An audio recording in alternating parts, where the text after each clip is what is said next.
Hello, everyone, and welcome to Search, Deploy, Commit, the unofficial Warzone podcast, all about Warzone. And my name is Ben, but you can call me Jack. I'm going to be reviewing some of the things that are going on inside of Warzone and wanted to sort of start out with an introductory video.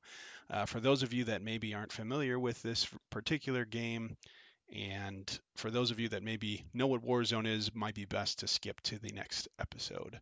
So we'll quick get started with this game. What is it, and why you should be playing it? My top 10 reasons for this game in particular. So, what is Warzone?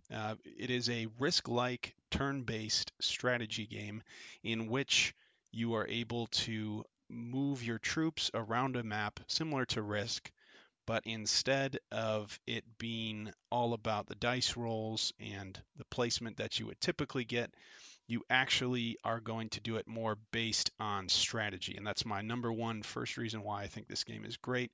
Risk is so incredibly random, but Warzone, it's really all about strategy. So your setup, how you do things in the game is focused on how you play. And number two is kind of a part of that. So victories are won typically by a percentage of your troops versus the enemies in comparison to Risk, which is all about dice rolling. So instead of similar to diplomacy or Risk, there's a different element of math that happens when troops move into a new spot on a map.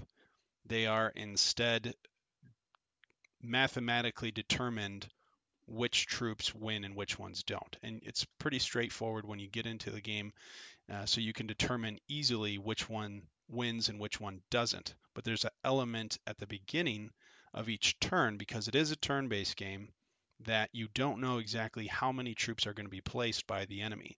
So it's kind of a guessing game, but also a strategic game because you're trying to determine where they're going to position their troops at the same time.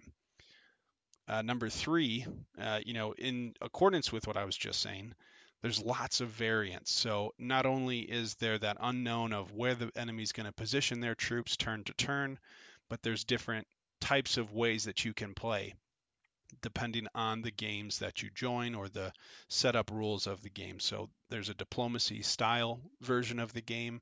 There's different levels of fog so that you can see the enemy location that might be right next to you and the number of troops that are there, but not the enemies that are beyond that point. Or maybe you're able to see all of the troops in all of the locations, but it all depends, and there's different abilities like multi-attack and different things in that regard too that allow there's to be so many things to discover and find out about, which is another reason why I think this game is just great. Number four reason that I have on the list is Warzone is free to play. So there is no charge to getting Warzone. You can go right on your app store and get it. The creator of the game started about 10 years ago and made this free to play, which I think is absolutely fantastic, which is how I got started in it. And that's my number four reason. And I'll kind of get into that with a couple of my other points. Number five, this is the next one, would be that you can play it on your phone or you can play it on your PC inside of your browser. I love this because I can open up the app on my phone. I'm a busy person, I'm a father, I'm a employee, like many of us are. So we have not a lot of time to do these kinds of things, but I'm able with this setup, I can pull it up inside my phone, make a move or two, put it away, pull it back up on my computer later on, and finish my turn. So I absolutely love that.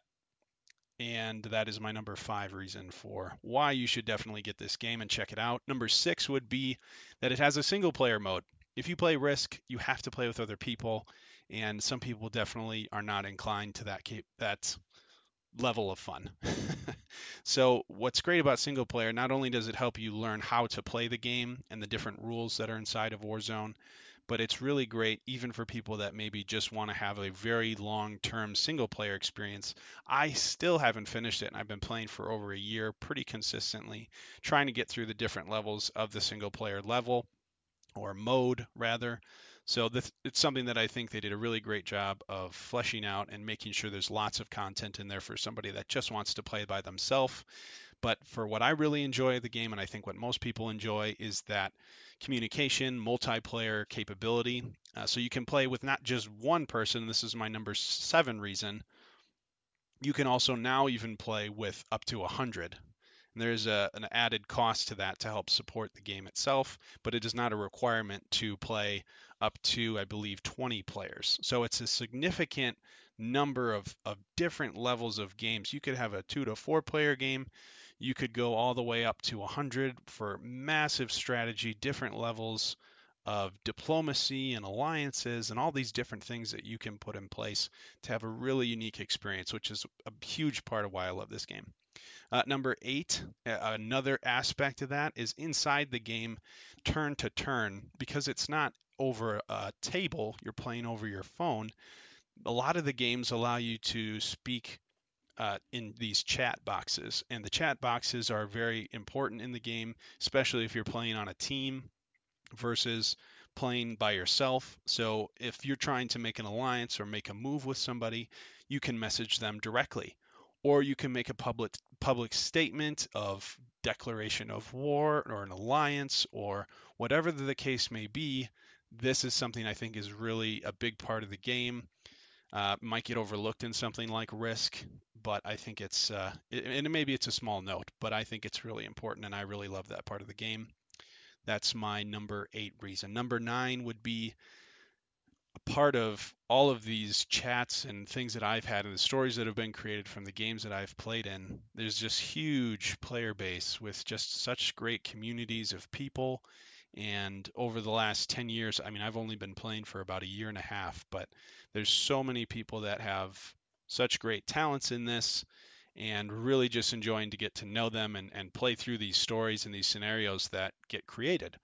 And that goes again into my 10th reason, my last final reason why I absolutely love this game and what this podcast is going to be all about, which is the game gives you the option to create. So people that are able to play the game have lots of different ways that they can interact, not just playing, but also creating the aspects of the game, specifically in 2 ways, which is map making and hosting. So hosts will create the games in multiplayer form, and they will set them up in the unique scenario that they are. They'll choose a map. They'll choose if it's team based or if it's individual based. They'll choose how many players there are. They can determine what the rules are, the different abilities that you're going to have in the game, which are defined by cards, all these different things. So you have very significant story setups, especially if you're playing with 20 or 30 or even 10 players.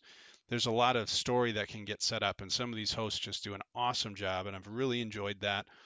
The map making is amazing. Not only like Risk, you have this maybe single world-based map, but you have all these different created maps from all these different people that have put their work and time into the game, creating things like Lord of the Rings maps or Star Wars maps, or maybe just their own unique map, which creates every single game and makes it so unique, right? Is what I'm trying to say.